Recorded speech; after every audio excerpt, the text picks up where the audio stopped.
Hola, muy buenos días a todos.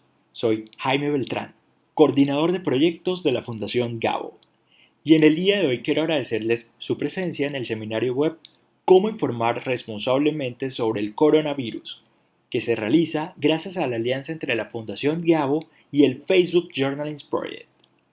En esta ocasión tenemos como invitada a Carolina Robino, periodista chilena y directora de BBC Mundo, quien nos contará su experiencia como líder de un equipo periodístico al que debe orientar en la priorización y abordaje riguroso, ético y responsable de contenidos en medio de esta emergencia sanitaria derivada de la COVID-19. La dinámica de la charla será la siguiente. En un rato comenzaremos a escuchar a Carolina, quien hará una presentación de aproximadamente 30 minutos. Luego abriremos una sesión de preguntas en la que ustedes podrán enviar sus inquietudes utilizando la caja preguntas del panel de control. Recuerden que este seminario web está siendo grabado y que luego podrán volver a verlo en la página de la Fundación. Además, durante la charla estaremos tuiteando desde nuestra cuenta de Twitter @Fundación Gabo. Una vez más, bienvenidos a todos y muchas gracias por acompañarnos. Ahora, demos la bienvenida a Carolina Robino. Hola Carolina, muy buenos días. Hola, un gusto estar acá. Muchas gracias a todos los que se han conectado en esta gran oportunidad que nos da la Fundación de reflexionar un poco de parar y reflexionar un poco sobre lo que hacemos y sobre todo en esta época tan importante, ¿no? Es un poco raro, les digo al tiro, me salió súper chileno al tiro, estar hablando sin estar viendo a nadie, más que a mí misma. No sé si va a durar media hora mi presentación, quizá va a ser un poco más corta. A mí me encantan hacer presentaciones, sobre todo interactivas, y saber lo que están pensando ustedes, y esto de no tenerlos a mano me hace sentir que puedo estar hablando yéndome para otro lado, pero bueno, preparé algo que espero que les sirva a todos. Es un poco una reflexión de cómo hemos ido trabajando nosotros, que eso es lo que más puedo contribuir yo, y después contesto feliz las preguntas que tengan.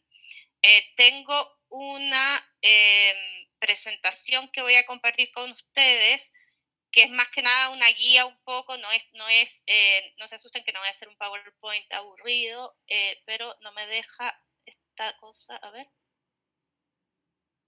ahí está. Ok, entonces les cuento un poco de mí, para que sepan de dónde vengo, bien corto. Yo soy chilena, como ya dijeron, estudié periodismo en Chile y trabajé allá 10 años. Trabajé para el plebiscito de Pinochet, ahí empecé a trabajar, estaba en la universidad. Llevo muchos años haciendo periodismo y estoy enamorada del periodismo, me encanta, y creo que estamos viviendo un momento del periodismo súper interesante en este momento, pero que nos pone ante la perspectiva de preguntarnos mucho, ¿no? Es un momento muy clave para la humanidad, y esto nos hace preguntarnos mucho cuál es nuestro papel en todo lo que está pasando y cómo trabajar en forma responsable. Estoy en Londres hace 20 años, en la BBC hace 19, este año cumplo 20, y trabajé en distintos departamentos y volví a BBC Mundo en 2012, donde fui editora general hasta hace como 2 años que soy la directora.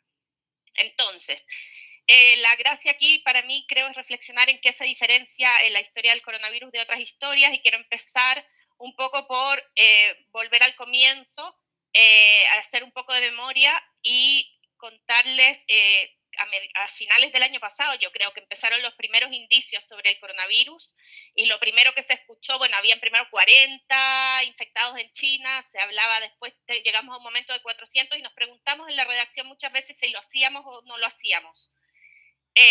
La OMS había manifestado ya su preocupación por lo que estaba pasando, pero se sabía muy poco, se sabía casi nada. En ese momento decidimos no hacerlo por una cosa que voy a mencionar un poco después, que al final era más lo que no sabía que lo que se sabía, y lo único que podíamos hacer era sembrar pánico. Quisimos esperar un poco más a ver qué se sabía. Eventualmente se empezó a saber más, evidentemente, pero en ese momento todavía el coronavirus era una historia más, una historia entre muchas otras historias que estaban ocurriendo. Les voy a dar 10 segundos para que piensen qué otras historias estaban ocurriendo a mediados de enero, a ver si en la cabeza se les ocurre. A mí ya se me olvidaron todas, y haciendo esto me di cuenta de todas las otras cosas que pasaban en ese momento, ¿no? A mediados finales de enero, todas estas cosas estaban pasando. Irán y Estados Unidos estaban a punto de llegar a una guerra. Las protestas en América Latina eran enormes. Estuvo la marcha del 8 de marzo, eso, bueno, eso ya es después. Meghan y Harry anunciaron que dejaban la realeza, venía el Brexit, Parasite se ganaba todos los Oscars. Y el coronavirus estaba metida entre medio de todo esto. Y en ese momento, yo creo que nuestra misión fue, sobre todo, contar los síntomas, las formas de contagio y cómo protegerse. Aquí estamos hablando de una enfermedad que está en China y saliendo un poco de China.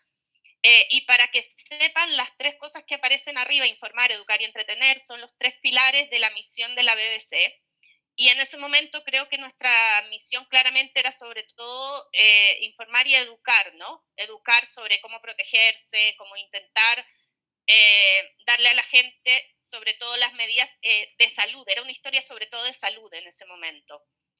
Yo creo que el informar y el educar también podríamos decirlo.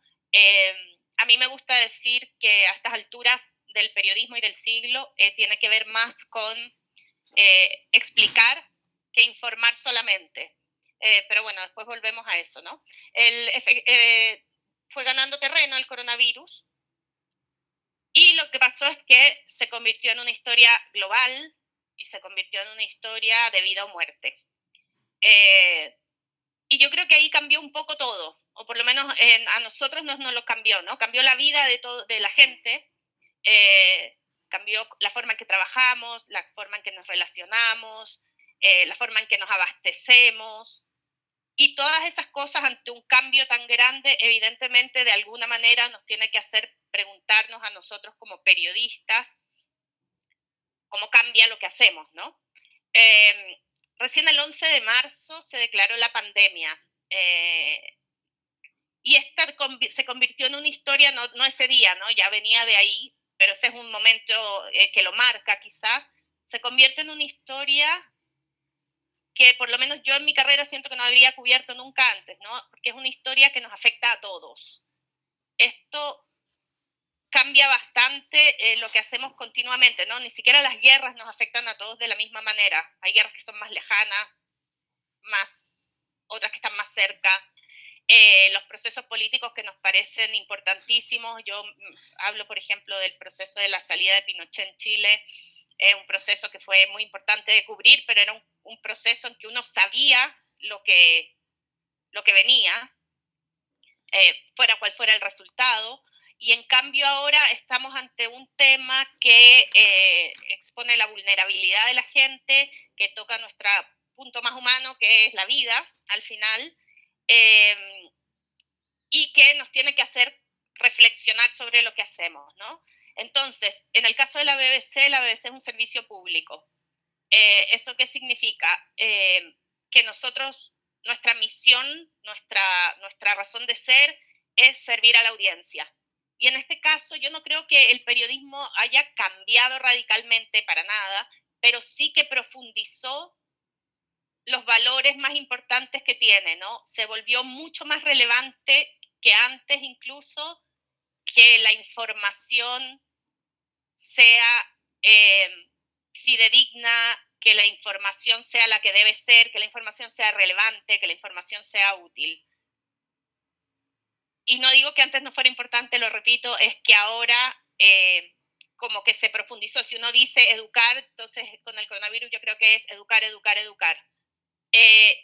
Y hay dos pilares que nos han movido nosotros en BBC Mundo, yo creo sobre todo desde el comienzo, que ha sido no causar un pánico innecesario y no dar falsas esperanzas. Esas dos preguntas nos las hacemos siempre en la reunión de pauta ahora. ¿Es necesario decir esto o estamos causando más pánico que ayuda? Estamos dando esperanzas falsas sobre las vacunas, sobre los remedios, Entonces, esas dos cosas, esas dos directrices nos han ayudado mucho a elegir qué hacemos. Eh, Como pueden ver aquí, yo cambié un poco el tercer pilar de la misión de la BBC. Esto es completamente informal, ¿eh? No es la BBC que lo haya hecho. Soy yo para el seminario, para explicar un poco lo que estamos haciendo. Que cambia a informar, educar y reflexionar. Yo creo que el nivel de reflexión que tenemos ahora en las reuniones de pauta es mucho más alto que el que teníamos en el pasado, que ya teníamos, sin duda, y creo que es un gran aprendizaje de lo importante que es hacerlo. Creo que hay tres cosas en las que hemos reflexionado sobre todo. Hay que reflexionar sobre el tema mismo del coronavirus, sobre el contexto en que se da y sobre la audiencia a la que le estamos hablando, ¿no? Y de nuevo, ¿cuál es nuestro rol en todo esto? Eh, Vamos con el tema. El tema es un tema que está en constante evolución, ¿no? Eh, si piensan lo que les decía antes, que empezamos con un tema de salud y de a poco se fue convirtiendo en mucho más que eso, ¿no? Se convierte en un tema evidentemente de sociedad, se convierte en un tema económico, se convierte en un tema de ética, se convierte en un tema de historias humanas, se convierte en un tema de qué podemos aprender del pasado, de qué podemos aprender de los países que han sido golpeados primero. En fin, esto va cambiando mucho y uno de los desafíos es estar todo el tiempo pensando qué es lo que tenemos que hacer para cubrirlo en toda su totalidad, ¿no? Eh, Son muchos, muchos los temas y hay dos maneras que yo creo que de nuevo, si pensamos en estos pilares, nos han guiado a qué publicar y qué dejar de hacer. Uno es los datos. ¿Qué notas están hechas con datos, no con especulaciones?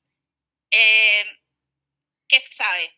¿Qué se sabe de los temas que queremos hacer? ¿Cuán confirmados están? ¿Cuán relevantes son?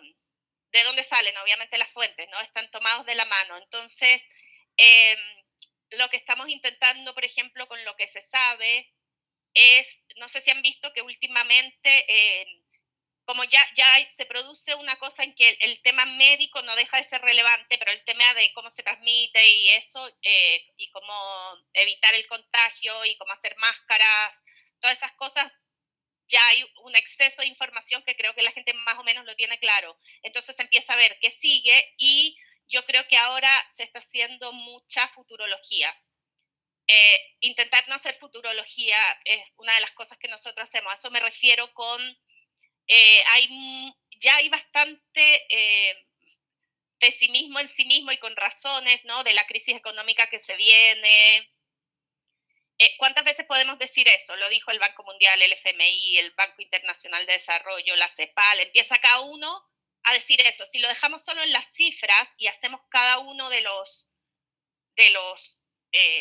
que son todas válidas, pero si hacemos solamente la cosa informativa, yo creo que no estamos aportando nada más allá de los números. Entonces, ¿qué hacemos con esa información? Sí, es verdad, viene una cosa grave. Entonces, ¿qué podemos hacer? ¿Cómo hemos salido en el pasado de esto? ¿Cuáles son los países mejor preparados y los que no? ¿Cómo se compara cómo Europa maneja sus paquetes de ayuda fiscal comparados con los de América Latina? ¿Cómo le damos contexto a todos estos datos, no? Y no hacemos una cosa que sea simplemente asustadiza porque no tiene salida. Pero sobre todo la cosa, yo creo que es súper importante la cosa apocalíptica. Eh, a nosotros en este instante nos parece que es la primera vez que el mundo vive algo así, pero eso no es verdad. La vida es una secuencia y la historia es una secuencia de crisis y salidas de crisis, ¿no? Es único, evidentemente, porque se da en el siglo XXI con un nivel de globalización, de comunicación distinta, pero la Tierra, el universo y los seres humanos hemos salido de muchas crisis. Entonces, como la cosa muy apocalíptica, me parece que no está basada solo que está solo basada en especulación, lo evitamos mucho. Después, analizar bien las fuentes. Y aquí hay algo muy interesante, ¿no? Eh, Estábamos muy acostumbrados a que los países son manejados por los políticos, que claramente viven un momento además de bastante desprestigio, y de repente empiezan a aparecer en los medios los médicos, los científicos, otro tipo de voces que tienen mucho más que aportar en esta crisis. Pero yo creo que ahí es bien interesante y bien importante entender que no todos los científicos tienen el mismo peso, que los científicos también se pueden equivocar, eh, que también son voces válidas, obviamente, los economistas, los sociólogos, los psicólogos, los albañiles, la señora de la casa, porque al final todos estamos metidos en este tema. Y a mí me pasó una cosa que fue una bonita lección. Estábamos buscando en un momento, estamos buscando dos cosas: ancianos afectados en Italia, que ha sido uno de los temas que más interés ha tenido, y al mismo tiempo estábamos buscando algún filósofo como para hablar del tema más filosófico de la crisis, ¿no? De lo que significa y el confinamiento y cómo el virus nos afecta a todos, etcétera. Y una periodista que nos estaba haciendo una colaboración en Italia habló con una señora en su casa, una anciana de 80 y tantos años, que le hizo una entrevista maravillosa. Eh, y yo cuando la leí dije, no voy a buscar más porque su entrevista es muy buena, publiquémosla ella sola. Y dije, y nosotros buscando tantos filósofos, cuando en realidad esta señora tiene tanto que contar, una señora que vivió en la guerra, que creció en la Italia fascista, y ella hacía una reflexión realmente fantástica sobre el mundo moderno y cómo encarábamos esta crisis, una sociedad que creció en otro contexto, ¿no? Entonces creo que esas voces han sido súper importantes, pero cómo elegir las fuentes, y aquí voy a poner otra línea, lo de confiable y lo de lo que no se sabe. Creo que son dos cosas que van de la mano en el sentido de que los estudios médicos, a ver, el coronavirus, la mayoría de las cosas sobre el coronavirus no se saben. Ese es un dato. Los médicos y los científicos están en una carrera desesperada por encontrar una cura. Y en eso están tirando miles de líneas de investigación, que es su trabajo, y está perfecto que lo hagan. Muchas son líneas medio ciegas, están intentando como locos a ver qué logran encontrar. ¿Cuáles de esos estudios difundimos nosotros? Esa es una gran pregunta. Antes del coronavirus nosotros ya nos la hacíamos en el sentido de que hay varias cosas que uno tiene que saber de un estudio, ¿no? ¿Quién lo financia? ¿En qué etapa está realmente de investigación lo que están haciendo? Eh, y eso, que es súper interesante, ahora se refuerza. Entonces, ahí viene lo de las falsas esperanzas, ¿no? ¿Cómo hacemos para elegir qué estudios sí y qué estudios no? Nosotros ahora, por ejemplo, estamos haciendo una nota de las 4 vacunas que ya se están probando en humanos, pero hay como 80 estudios de vacunas. ¿Cómo elige uno? Entonces elegimos cuáles, las 4 que ya se están probando en humanos, que ya es un paso más adelante. Pero en todas las notas recordamos que lo más seguro es que la vacuna se demore al menos un año, ¿no? Quizás ya van 11 meses después de que ya llevamos tanto tiempo escuchando esto. Una cosa que me llamó a mí mucho la atención, que tiene que ver con un punto que vamos a hablar después, es lo vulnerable que está la gente, ¿no? En esta vulnerabilidad, en mi grupo de WhatsApp de la universidad, o sea, periodistas, solo periodistas, en un momento alguien puso una noticia que decía algo así como: buenas noticias, encontraron una vacuna contra el coronavirus, va a estar lista en 3 semanas y en 2 horas se quitan los síntomas.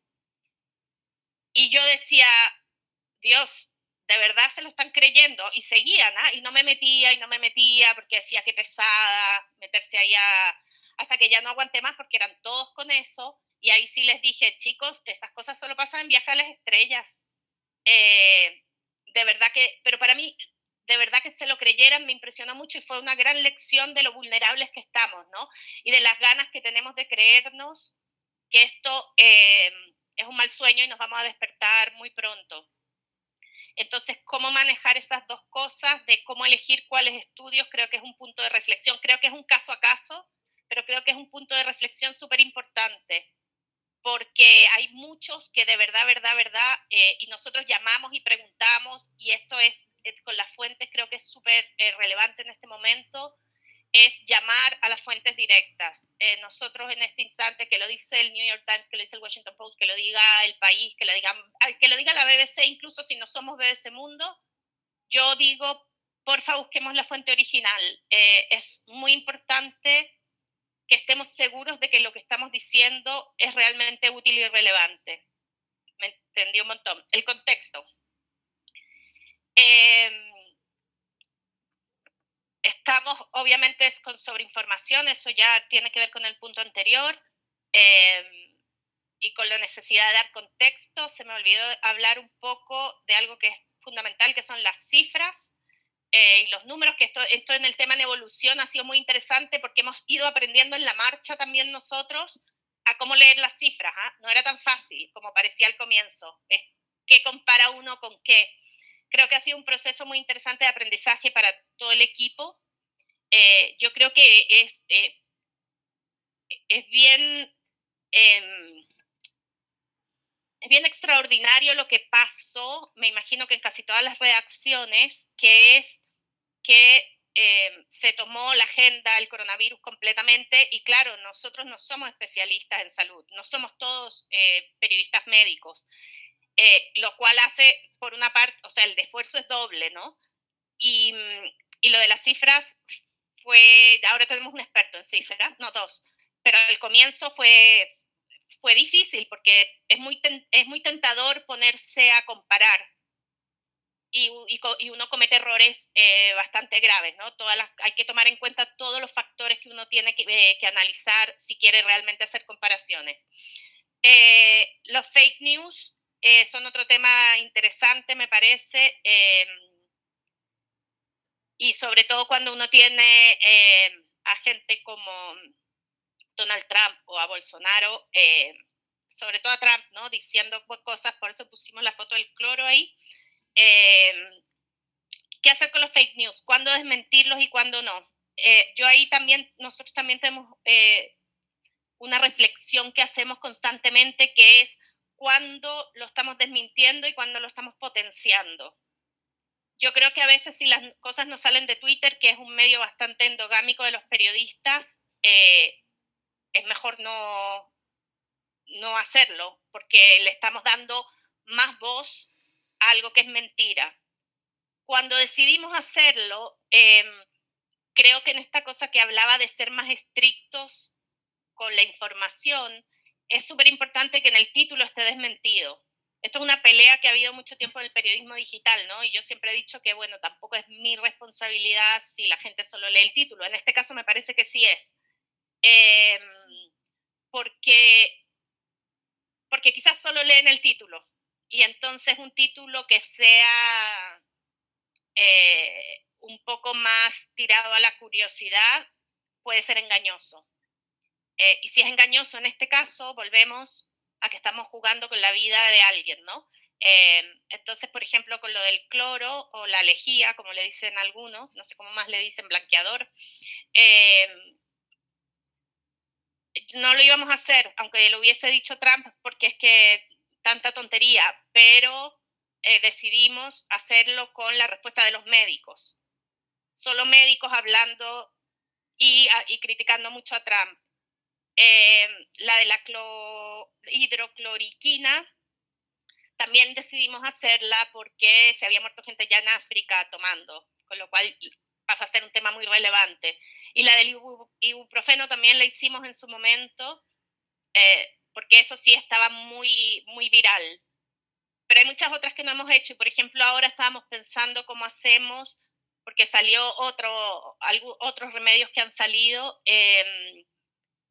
hacer una nota como 5 remedios que se creen que son, o sea, que se dice que cura el coronavirus, pero en verdad no hay ninguna prueba de que lo hagan, o algo en esa línea.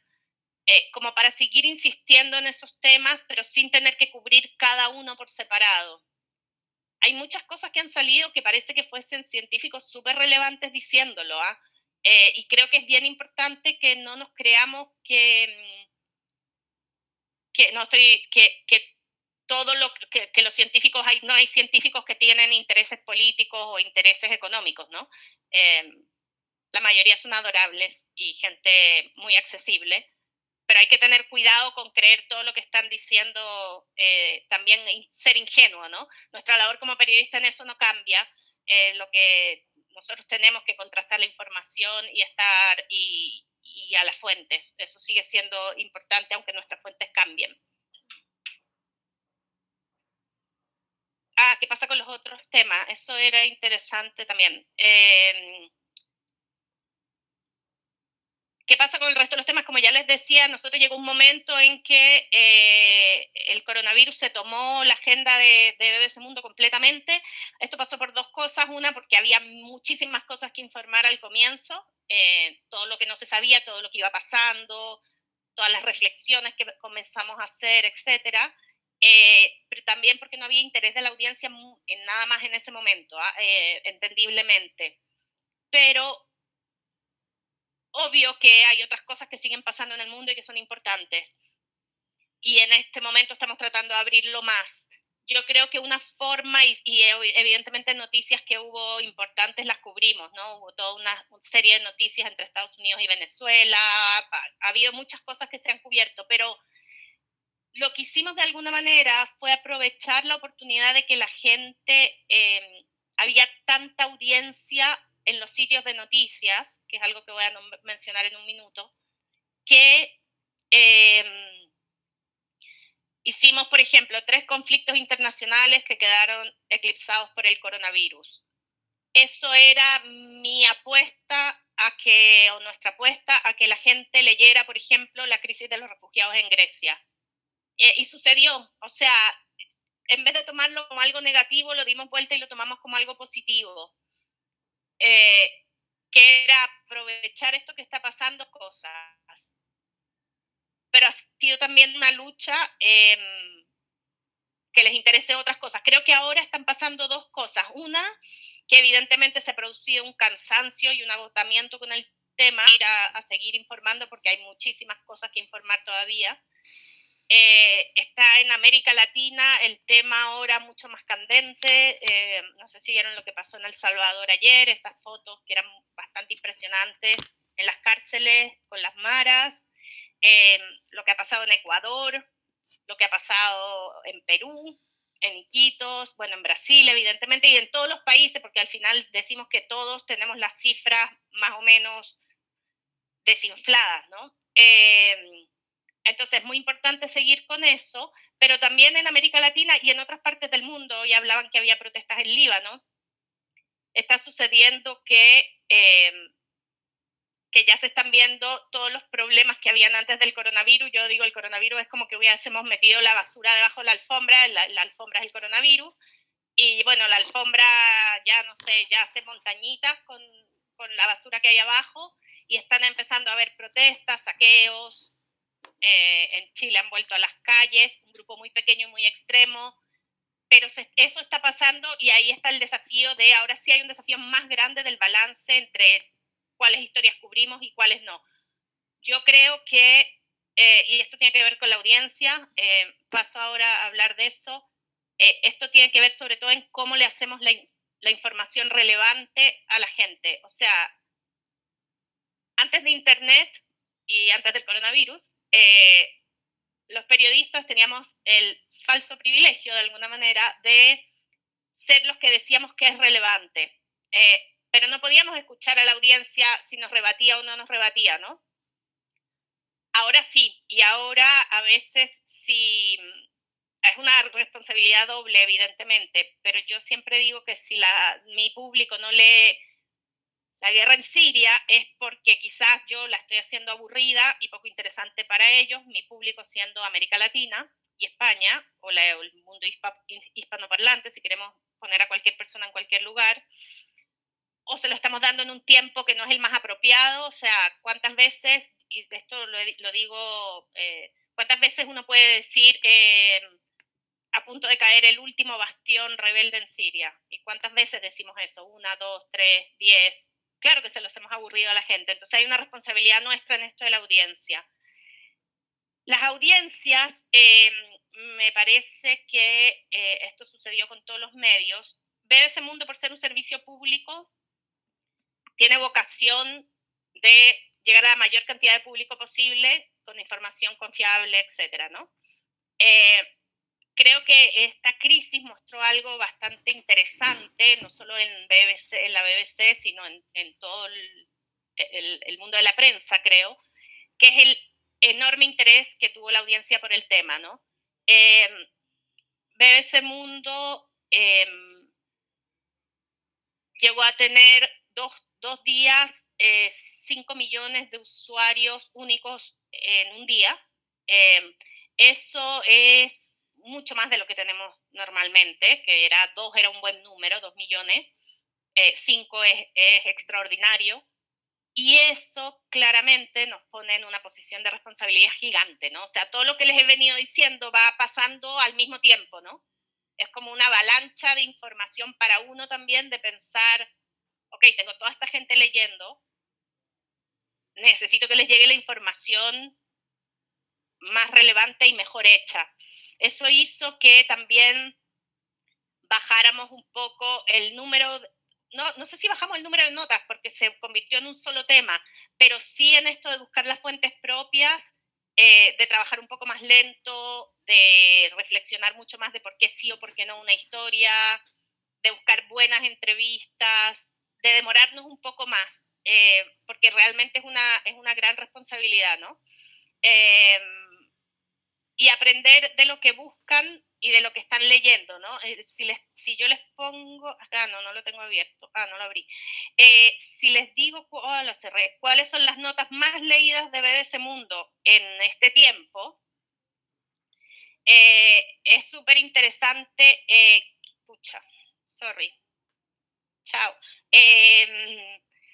que a ver, la nota más leída de todas fue el mapa de los números, que tiene como 8 millones de usuarios, de page views. Y después viene Italia mucho, por una parte, que yo creo que era el ansia de la gente de aprender qué estaba pasando ahí y que no te pasara a ti, obviamente. Eh, y además un país más o menos cercano a nuestra idiosincrasia. Eh, Después, ejemplos de países que lo han hecho bien: Alemania, Corea del Sur, perdón. Y después notas del cuerpo, ¿no? ¿Qué le hace al cuerpo el coronavirus? Eh, ¿Cómo funciona? ¿Cómo se diferencia de las alergias y las gripes? Entonces hay como distintos pilares, ¿no? El tema de la salud es uno, pero también el tema de cómo actúan los gobiernos y los países, qué podemos aprender de otros. Todo eso son las 10, todas esas tienen más de 2 o 3 millones de page views.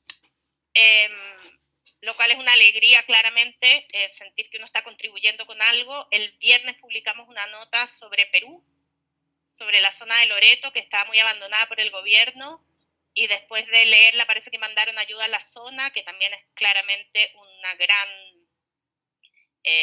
satisfacción en el trabajo que uno está haciendo en este momento. Y un tema que le fue muy bien, pero sobre todo le fue increíblemente bien al video. En video se vieron más o menos esos temas, son dos audiencias diferentes, en video gente más joven. Y el mejor video que he leído del coronavirus tiene como 8 millones y medio de views en YouTube, y es un video sobre buenas noticias sobre el coronavirus. Y yo creo que eso también es una cosa importante. Está basado en una nota que hizo The Conversation en español, que es un medio que no sé si conocen. Ellos hicieron esa nota, nosotros la usamos porque se pueden usar sus notas. La nota tuvo muchísimo tráfico, y después entrevistamos al autor, al científico que escribió la nota, e hicimos el video.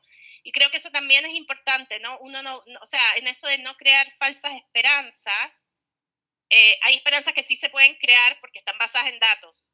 Entonces, también buscar esas noticias buenas, creo que la gente tiene como una ansia de esperanza que también podemos y debemos proveer. Para esto de que la audiencia, aquí me estoy yendo un poco del tema, pero quería hacer esto bien cortito. Para el tema de la audiencia, de cómo llegar a la mayor cantidad de audiencia posible. Uno de los temas más importantes para nosotros en BBC Mundo siempre han sido los títulos. ¿Por qué? Porque los títulos en el mundo digital son la puerta de entrada a tus historias. Tú puedes tener historias buenísimas y si no tienes buenos títulos, la gente no va a hacer clic, que es algo básico en el periodismo digital. Si no hacen clic, no ven tu historia. Entonces, les voy a dar de nuevo 3 segundos, 10 segundos, para que piensen que todas estas flores son una historia periodística sobre el coronavirus. ¿Cómo el público elige una si son todas así? Si todo esto es lo mismo sobre coronavirus, ¿cómo cliqueo en una? Piensen un segundo en cuál harían clic ustedes. Bueno, lo que intentamos hacer nosotros es hacer una flor de otro color. Y esto a veces se malinterpreta en el sentido de si estamos haciendo algo que sea, ¿cómo se dicen hoy? Que estemos exagerando no es lo que les quería decir, es que no tengo el término. Pero no es eso, ¿no? Estamos sobreprometiendo quizá. El truco es no sobreprometer, ¿no? Que el título no sea mejor que el contenido, pero sí tiene que ser cliqueable. Y creo que acá una buena reflexión es entender cuándo un título es atractivo y que un título atractivo no es malo, es bueno. Evidentemente depende del contenido que tenga, pero es súper importante entender que si uno hace los mismos títulos, o sea, por ejemplo, un tema súper importante ahora es la desigualdad que queda en evidencia con el coronavirus en los países latinoamericanos, por ejemplo. Si hacemos la desigualdad que queda en evidencia en Perú, la desigualdad que queda en evidencia en Ecuador, la desigualdad que queda en evidencia en Chile, ya está, ¿no? La volvimos una flor amarilla en 2 segundos.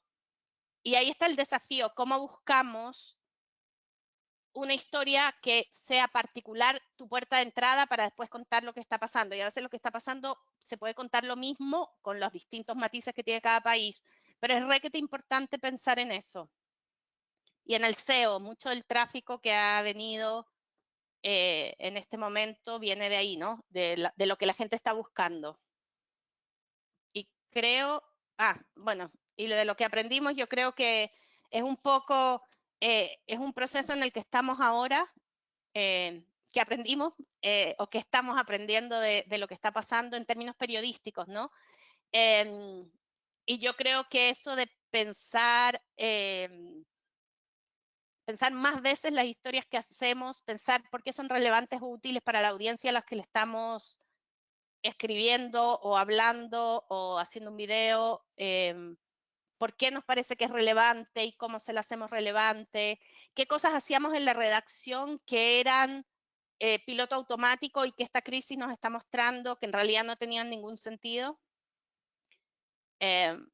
Creo que es bien fascinante lo que podemos aprender entre todos de esta crisis y que cada uno en sus redacciones o en sus universidades debería hacer la reflexión de qué cosas de nosotros como periodistas podemos mejorar con esto que está pasando. Y es una oportunidad bien única para el periodismo porque creo que las cifras esas y esa gran llegada a los públicos, que como les digo es de toda la industria, me parece que nos pone en una posición súper privilegiada respecto a los fake news que antes no habíamos estado.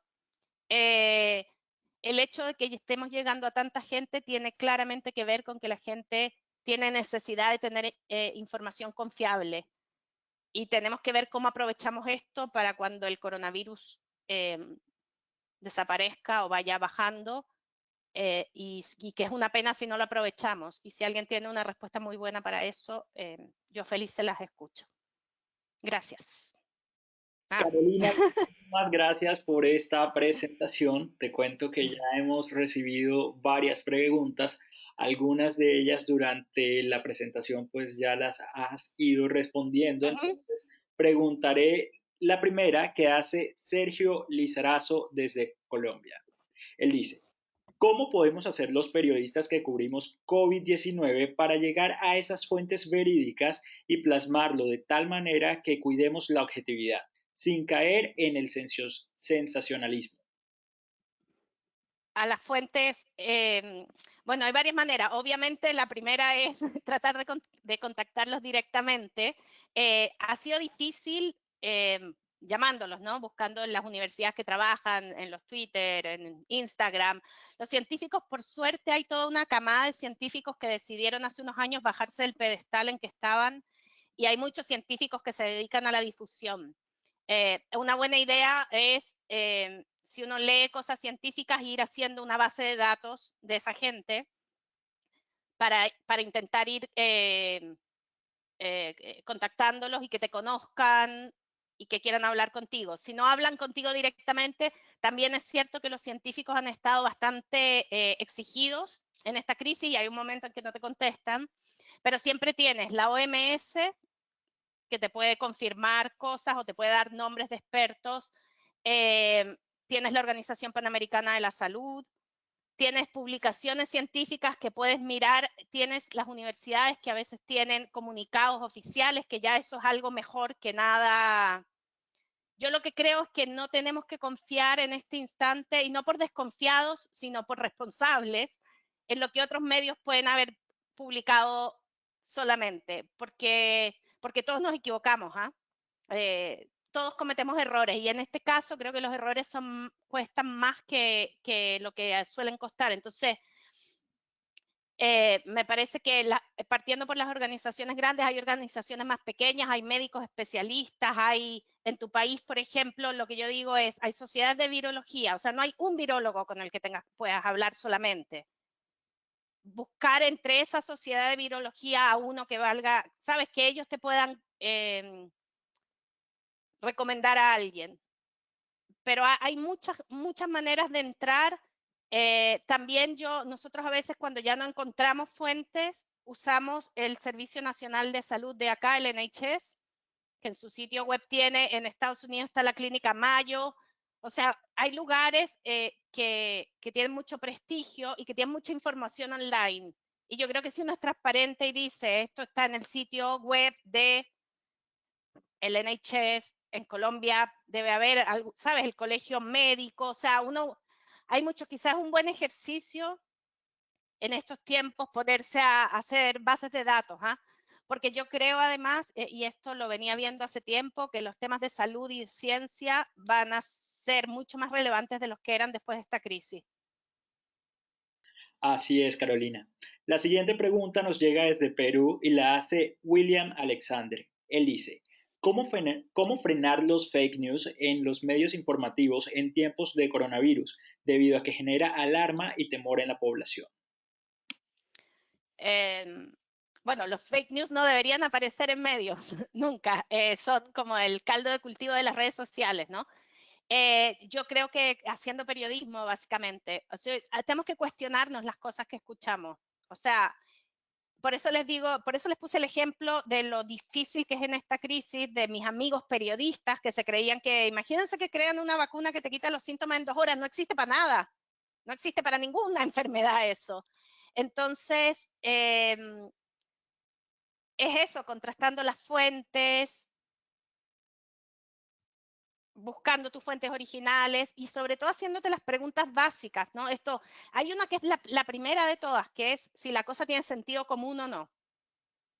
¿Ok? Hay cosas que no tienen sentido común. Ya creo que eso es una alarma, pero cualquier cosa que viene de redes sociales, yo creo que hay que mirarla 2 o 3 veces. Y eso nosotros, ojo, mira, nosotros el tema que les contaba que hicimos de Perú, nos demoramos como 3 días en hacerlo, lo habíamos visto 3 días antes, pero estuvimos mirando porque solo lo veíamos por Twitter y veíamos unos videos y estuvimos pensando, ¿los videos serán de ahora o no serán de ahora? ¿Serán de Perú o no serán de Perú?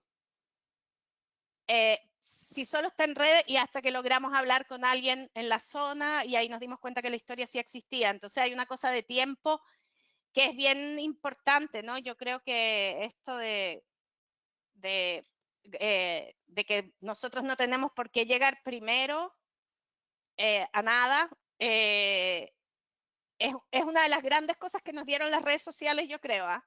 Que toda esa cosa del PEC periodístico, a no ser que sea una noticia obviamente pura y dura, que sí importa salir a tiempo, no necesariamente primero, pero a tiempo, las redes sociales nos mataron lo otro. O sea, uno puede hacer una historia y nosotros antes decíamos, pero eso pasó hace 3 días.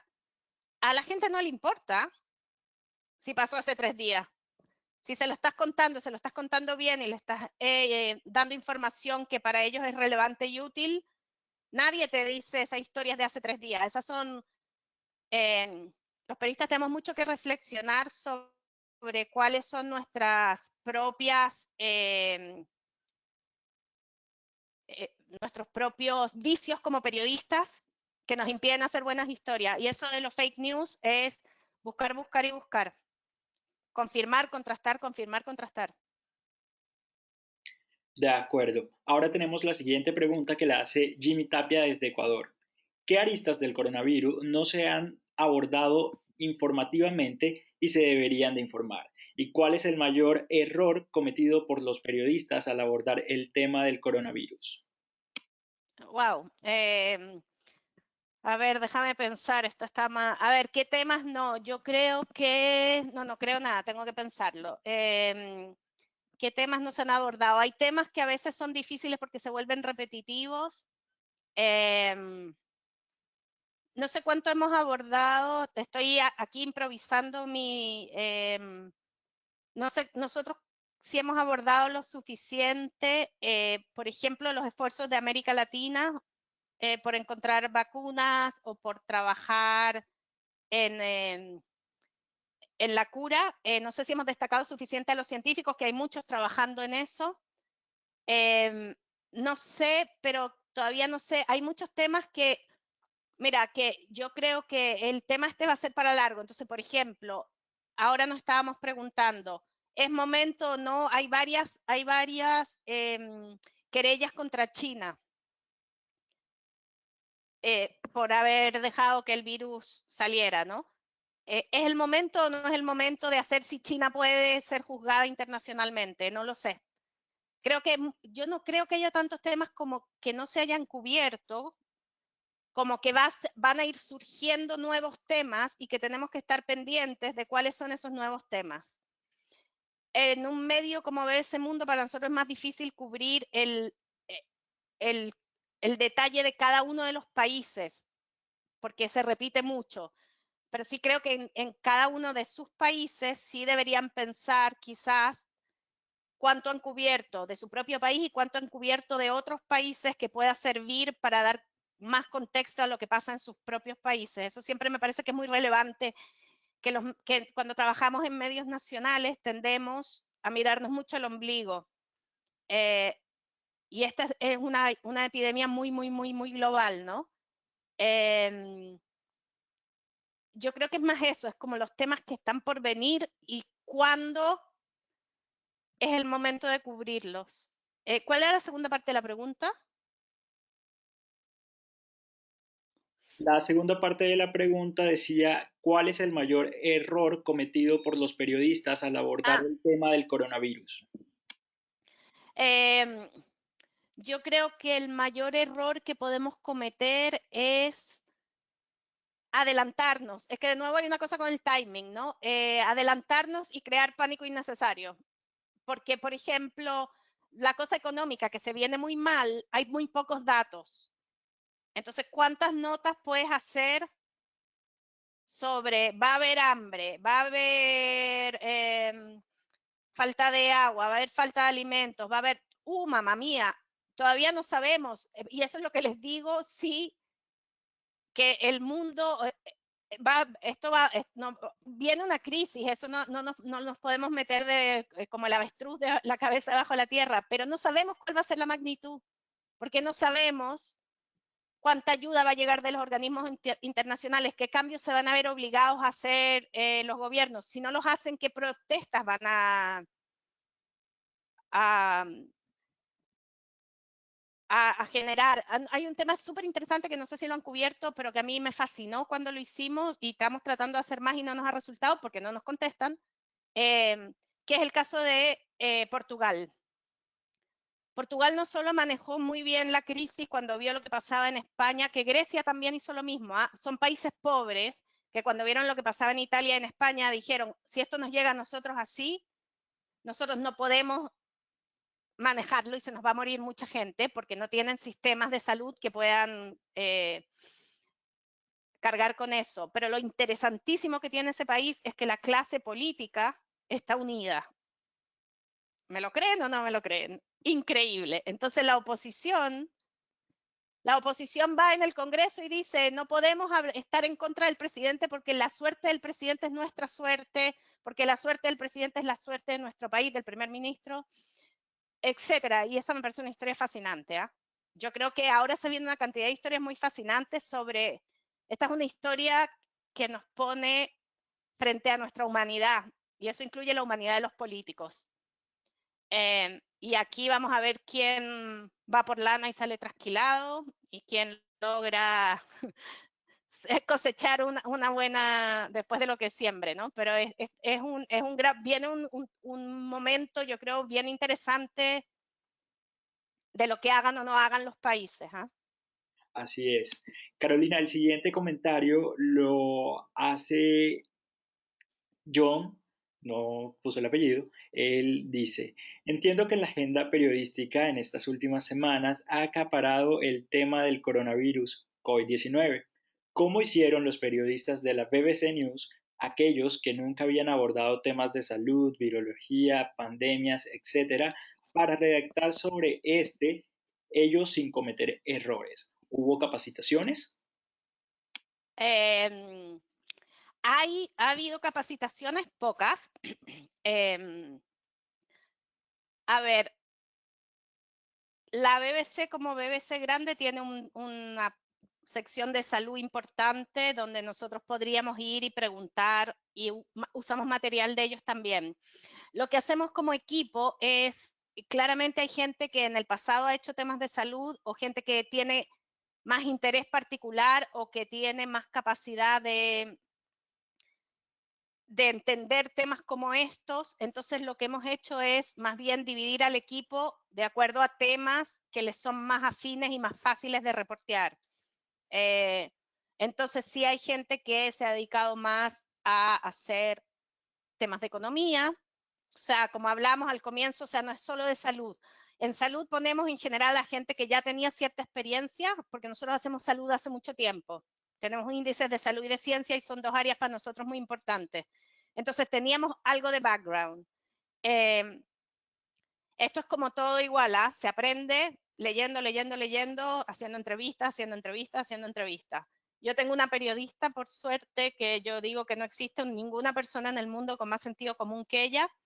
Entonces ella fue la que empezó a tratar de entender bien cómo funcionaba, qué le hacía al cuerpo. Ella hizo una nota de qué pasa con el sistema inmunológico, y de alguna manera, hablando con muchos expertos, se va volviendo un poco más experta ella, un poco. Por eso es tan importante las fuentes originales. Y tener las preguntas. Aquí lo importante es tratar de tener las preguntas claves y que te las conteste otro, e ir aprendiendo en la práctica, ¿no?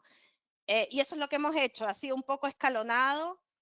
Creo que no hemos cometido errores graves. Hemos cometido algunos pequeños, que es lo mismo que les explicaba como con los números. Si quieres, no es solo si no sabías de salud, lo de los números de verdad ha sido un desafío gigantesco. Que uno empieza, este tiene más muertos, ya, pero y la tasa de letalidad y la tasa de mortalidad, y era, ¿cuál es la diferencia entre la tasa de mortalidad y la de letalidad? ¿Y cómo medimos? Medimos en cada 100.000 habitantes, en cada no sé qué, desde la fecha que llegó el primer caso, desde la fecha que se murió la primera persona. Y esto lo vas aprendiendo solo hablando con expertos, hablando, vas construyendo. Y lo que sí hacemos es que en las reuniones de pauta, entonces la persona que hizo la nota y entendió algo más del coronavirus de lo que entendíamos todos, cuenta un poco lo que reportó, lo que aprendemos. Entonces entre nosotros mismos vamos haciendo, y de esas mismas preguntas que nos vamos haciendo nosotros, van saliendo temas. Porque es como ya, y hay que lavarse las manos 80 veces al día. ¿Y qué pasa con la gente que no tiene agua? Claro. Y después como, pero ¿y qué pasa? ¿Y te secáis las manos o no? Y hay que secarse las manos también. Mira, o sea, uno va también en eso, es pura comunicación de equipo también. Pero yo creo que tienes que buscar siempre la gente que es más afín porque no todos tenemos talentos para todos los temas, ¿no? Entonces puede ser un error darle a alguien que lo ves negado para los temas de salud, algo que si no tienes a nadie más y tienes que hacerlo tú, pues leyendo y preguntando, buscando expertos que te expliquen. Y yo creo que una práctica que tiene la BBC que es bien buena es como que uno le pregunta de nuevo al entrevistado, a ver si te estoy entendiendo bien. Me estás diciendo que el virus ataca las células y bla, bla, bla, bla, bla. Y como en ese proceso uno va aprendiendo mucho. Pero O- ni los médicos saben del coronavirus, ¿ah? mm, ok, ahora Laura Sommer desde Argentina nos dice, Carolina, primero, gracias. Y segundo, ¿cómo lidian con la tensión de querer informar a la gente y llevarle certeza, el objetivo de todo periodista, a la vez que debemos informarles que no se sabe casi nada sobre COVID? Ujú. Yo creo que es súper importante dejar claro, o sea, dividir lo que se sabe y lo que no se sabe y que en el medio queda la especulación. Nosotros tratamos de informar sobre lo que se sabe, que igual cada vez se sabe un poco más, algo. Con lo que se sabe también uno puede hablar de lo que se sabe del pasado, ¿sí? De lo que se sabe del SARS, de lo que se sabe del Zika, de lo que se sabe de otras cosas.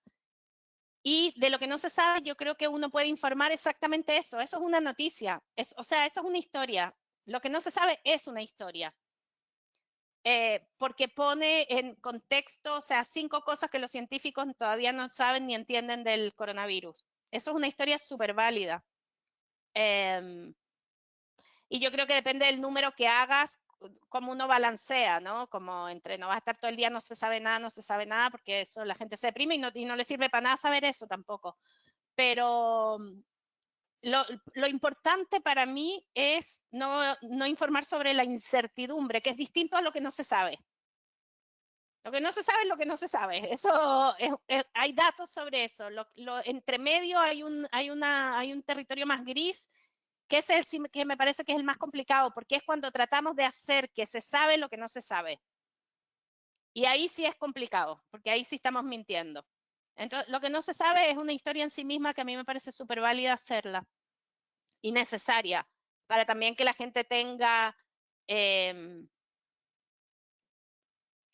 la certeza de que lamentablemente, la otra vez entrevistamos a un científico español que decía algo muy interesante que era que la incertidumbre es parte de la vida humana. Y es verdad, antes del coronavirus también eh, entonces, también no está mal que nos acostumbremos a que los científicos no son dioses, ¿ah? No saben todo, los médicos tampoco. Una historia que no quisimos hacer de algo que se sabe, por ejemplo, que a esa yo pensaba que era como, oh, Dios mío, qué manera de crear pánico, es una que alguien propuso sobre qué otras enfermedades puedes contraer tocando superficies. Y entonces yo decía, pero si vivíamos antes del coronavirus tocando todo, y no andábamos con pánico por la vida.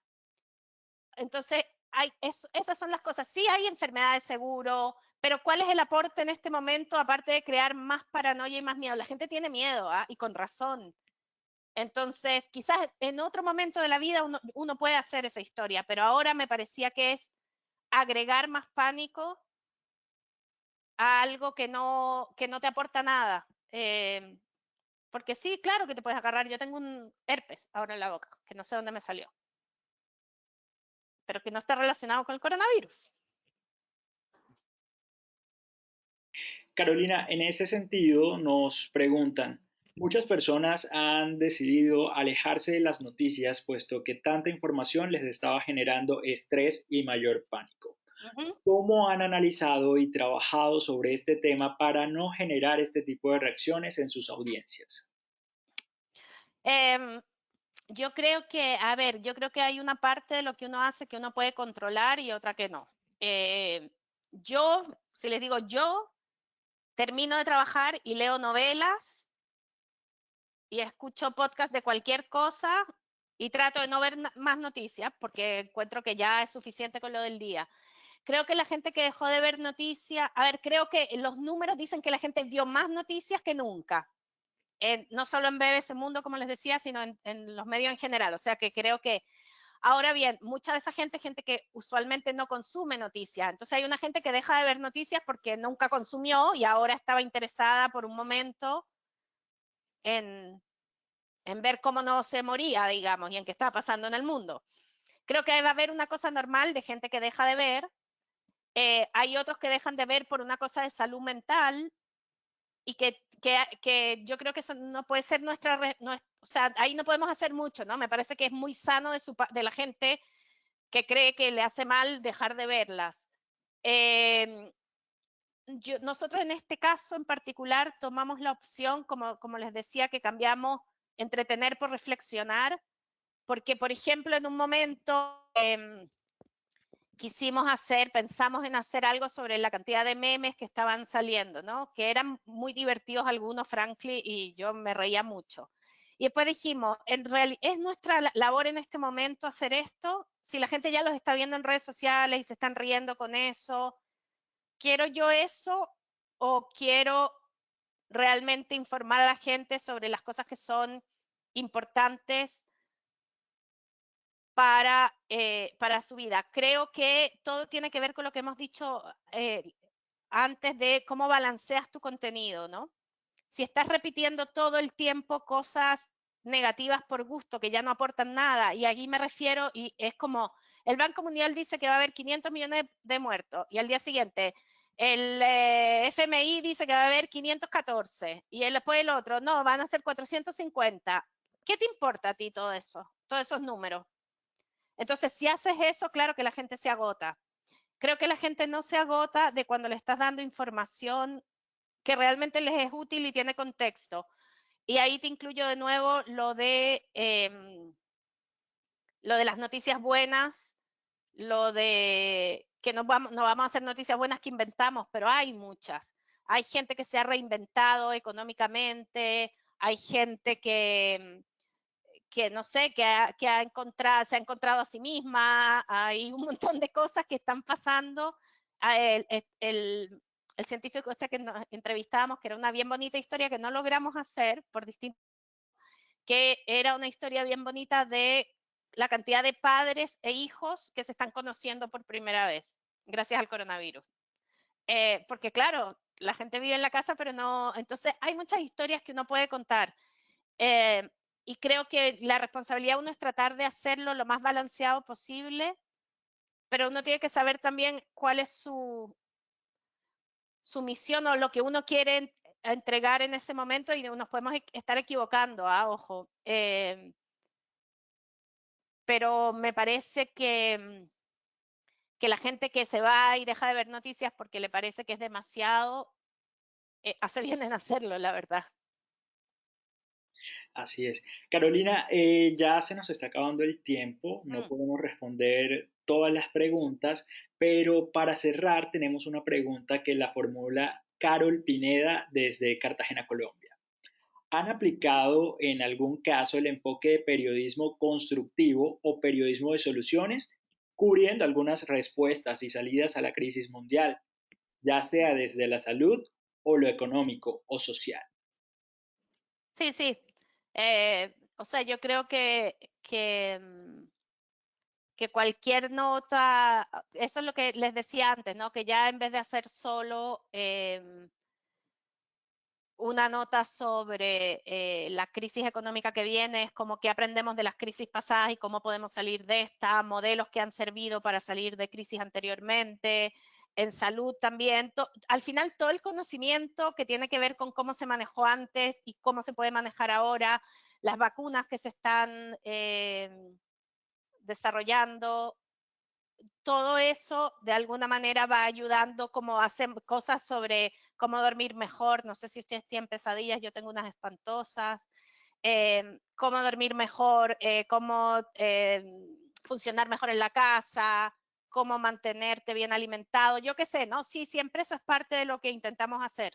Y creo que es súper importante en este momento también darle a la gente como esas herramientas de cómo vivir mejor en el tiempo que nos está tocando. Carolina, muchísimas gracias por compartir tus recomendaciones para la cobertura de esta crisis sanitaria.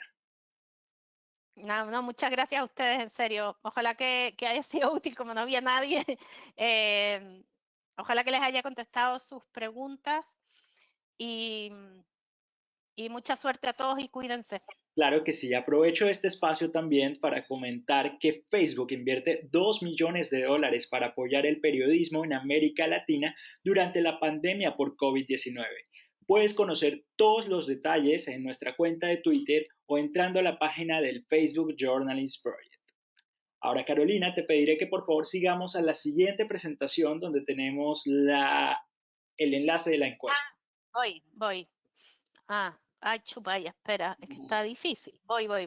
Bueno, les voy comentando que queremos agradecerle a todos ustedes, los participantes de esta actividad, Acá. por habernos acompañado en esta actividad que fue posible gracias a la alianza entre la Fundación Gabo y el Facebook Journalist Project. Para nosotros, ¿Estás viendo? sí, estoy viendo en este momento la presentación y bueno, les voy comentando que se trata de una encuesta que para nosotros es muy importante porque nos ayuda a planear futuras actividades. Entonces, les agradezco desde ya que por favor se tomen 2 minutos de su tiempo y entren al enlace que vemos en este momento en pantalla o que pueden escanear con su celular y respondan esta encuesta. No siendo más, espero que tengan un excelente resto de día. Muchísimas gracias a todos. Hasta la próxima.